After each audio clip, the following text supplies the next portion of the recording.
ஸ்ரீராம ஜெயம். ஜோதிடத்தில் சூரியன் சனி சேர்க்கையின் பலன் என்ன? ஒரு ஜாதகத்துல சூரியன் அப்படின்றது மிக ஒளி பொருந்திய கிரகம். இது எல்லாத்துக்கும் தெரிஞ்ச விஷயம்தான். அதே நேரத்துல சனி இருக்கிறதுலே அடர் கருமையான கிரகம். இதுல ட்விஸ்ட் என்னன்னு பாத்தீங்கன்னா சூரியனுடைய பையன் தான் சனி. அப்ப இங்க ரெண்டு பேத்துக்குமே கான்ட்ராவர்சி இங்கேயே ஸ்டார்ட் ஆயிருது. அதாவது அடர் ஒளி பொருந்திய சூரியனுடைய பையன் அப்படின்ற அமைப்புகள்ல சனி வரும்போதே ரெண்டு பேத்துக்குமான முரண் அப்படின்றது இங்கேயே ஸ்டார்ட் ஆயிருது. அப்ப ஒரு ஜாதகத்துல சூரியனும் சனியும் சேர்ந்த அமைப்புகள்ல இருந்துச்சுன்னா ஜாதகருக்கு என்ன மாதிரியான பலன் தரும் அப்படின்றத பத்தி பார்க்கலாம். இங்க நான் 3 லக்னம் போட்டிருக்கேங்க. ஒன்னு மேச லக்னம், இன்னொன்னு கடக லக்னம், இன்னொன்னு கும்ப லக்னம். ஃபர்ஸ்ட் இந்த மேச லக்னத்தை எடுத்துப்போம். இந்த மேச லக்னத்திற்கு சூரியன் 5ஆம் அதிபதி அப்படின்னு சொல்லக்கூடிய புத்திரஸ்தான அதிபதி. அதே நேரத்துல சனி யாருன்னு பாத்தீங்கன்னா 10 குடைய தொழில் ஸ்தானாதிபதி, அதாவது தொழிலை தர கடமைப்பட்ட கிரகம். உட்கார்ந்த இடம் எங்க அப்படின்னு பாத்தீங்கன்னா லக்னத்திற்கு 3ஆம் இடம் அப்படின்னு சொல்லக்கூடிய தைரிய வீரிய ஸ்தானத்துல போய் உட்கார்ந்துருச்சு. அப்ப சூரியனும் சனியும் ஜாதகத்துல 15 டிகிரிக்குள்ள இருந்துச்சுன்னா அஸ்தமனம் ஆயிடும். அதாவது உன்னை நான் எடுத்தேன், என்னை நீ எடுத்த அப்படின்ற மாதிரியான அமைப்புகள்ல போயிடும்.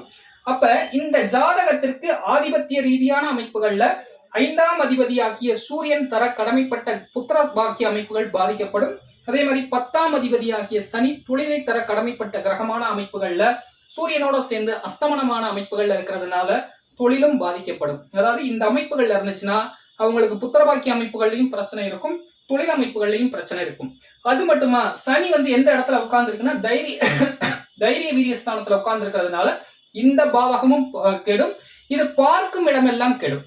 அதாவது சனி தன்னுடைய 3ஆம் பார்வையால எங்க பார்க்கும் அப்படின்னு பாத்தீங்கன்னா புத்திர பாவகத்தை பார்க்கும். ஏற்கனவே சூரியனும் சனியும் செயற்கையான அமைப்புகள் இருக்கிறதுனால ஏற்கனவே பிரச்சனையான அமைப்புகள்ல இருக்கு.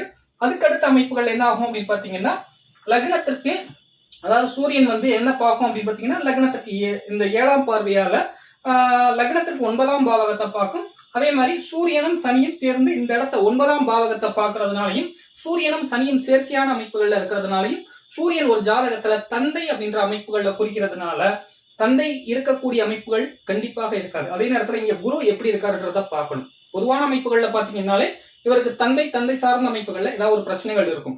அப்ப புத்திர பாக்கியமும் கெடும், தொழில் அமைப்புகளும் கெடும், தந்தை ஸ்தான அமைப்புகளும் கெடும். அது மட்டும் இல்லாம சனி தன்னுடைய 10ஆம் பார்வையால லக்னத்துக்கு 12ஆம் இடமான படுக்கை ஸ்தானத்தை பார்க்கறதுனால படுத்தா நிம்மதியா தூக்கம் வராது, ஒரு அசந்து தூங்குறது மாதிரியான அமைப்புகள் இருக்காது, டீப் ஸ்லீப் இந்த மாதிரியான அமைப்புகள் இருக்காது. இப்ப இத்தனை விஷயங்கள் பாதிக்கப்படும். அதே நேரத்துல இப்ப கடக லக்னம் எடுத்துக்கங்க. கடக லக்னத்துக்கு 2ஆம் அதிபதியாகிய குடும்பஸ்தானத்துக்கு அதிபதியாகிய சூரியன் சனியோட சேர்ந்து உட்கார்ந்து இருக்காரு. இது இப்ப பிரபல நடிகர் ஒருவருக்கு விவாகரத்து போய்கிட்டு இருக்கு. சோ அவருக்கு இந்த மாதிரியான அமைப்பு தான் இருக்கு. அவருக்கு கடக லக்னம் தான். இதை அவங்க அம்மாவே ஒரு பேட்டியில சொல்லியிருக்காங்க. அப்ப அவருக்கு 7ஆம் அதிபதியாகிய சனி சூரியனோட சேர்ந்து உட்கார்ந்ததுனால திருமண அமைப்புகள்ல இன்னைக்கு பிரச்சனையை கொடுத்துக்கிட்டு இருக்கு. குடும்பம் ஆல்மோஸ்ட் பிரிஞ்சிருச்சு. சோ அதனால அதை பத்தி நம்ம பேச வேண்டாம். ஜோதிட ரீதியா மட்டும் பார்ப்போம். சூரியன் சனி செயற்கையான அமைப்புகள்ல இருக்கிறதுனால அது போச்சு. அதுக்கடுத்த அமைப்புகள்ல பாத்தீங்கன்னா இங்க கும்பலக்னத்திற்கு 7ஆம் அதிபதியாகிய சூரியன் 5ஆம் இடமாகிய புத்திரஸ்தானத்துல போய் உட்காருன்னு வச்சுக்கோங்களேன். குழந்தை பாக்கிய அமைப்புகளையும் கெடுத்துப்படும், திருமண அமைப்புகளையும் கெடுத்துப்படும்.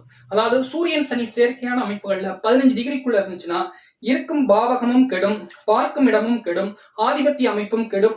சூரியன் தர வேண்டிய ஆதிபத்தியமும் காரக பலனும் கெடும், சனி தர வேண்டிய காரக பலனும் கெடும். சோ இந்த பதிவு உங்களுக்கு பிடிச்சிருந்துச்சுன்னா லைக் பண்ணுங்க, கமெண்ட் பண்ணுங்க, ஷேர் பண்ணுங்க. நன்றி.